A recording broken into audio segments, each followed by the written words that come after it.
salam ya. Di hari ini ya tadi ada ajang dari MotoGP Spanyol yang bermain di sirkuit Jerez. Jadi di MotoGP ini adalah seri keempat yang gue bilang sayang banget ya, karena aksi overtake-nya jarang, karena sini sirkuitnya betul-betul sempit banget.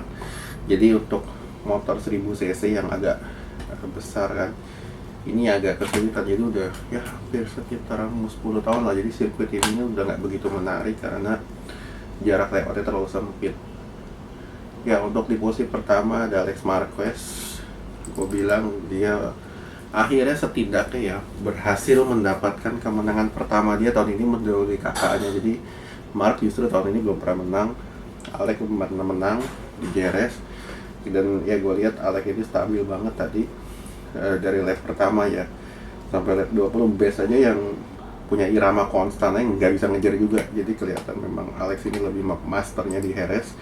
Tahun lalu dia menang, tahun ini dia menang back to back.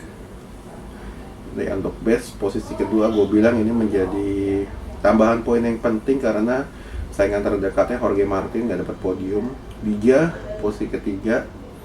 Ya Dija dalam beberapa race terakhir mulai konsisten masuk podium, walaupun gue bilang DJ ini bukan rider yang punya potensi untuk jadi juara, karena ya kita lihatlah dia jarang banget bisa konsisten di depan.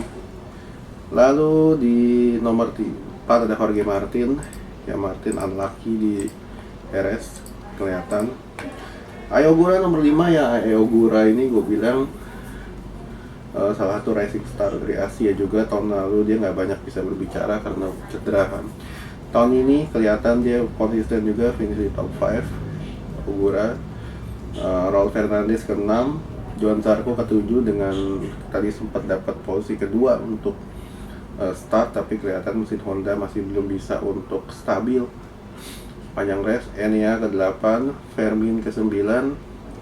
Ya Fermin juga sama, dia juga baru sembuh dari cedera, belum fit juga. Pedro Acosta ke-10, kelihatan KTM agak kewalahan ya di sirkuit ini. Brad Binder 11, Morbidelli 12, Luca Marini 13, Fabio Quartararo 14, Yamaha terbaik posisi ke-14, Joan Mir 15, Alex Rins 16, Diego Moreira 17, Jack Miller 18, Toprak 19, dan Augusto Fernandez ke-20. Dengan 3 rider yang gak finish, ada Mark jatuh di lap kedua, Salvadori dan Pecco yang mesinnya bermasalah. Jadi untuk Ducati Lenovo ya bukan akhir pekan yang menggembirakan karena 2 rider terbaik mereka gagal finish. Dan ya menyambut nanti di 2 minggu lagi kan nanti ada di Le Mans dengan best masih di puncak kelas, menunggu sekitar 11 poin dari Jorge Martin. Dan ya Dija ke-3. Dan ya justru Ducati sekarang paling bagus ya justru Dija ini di posisi ketiga.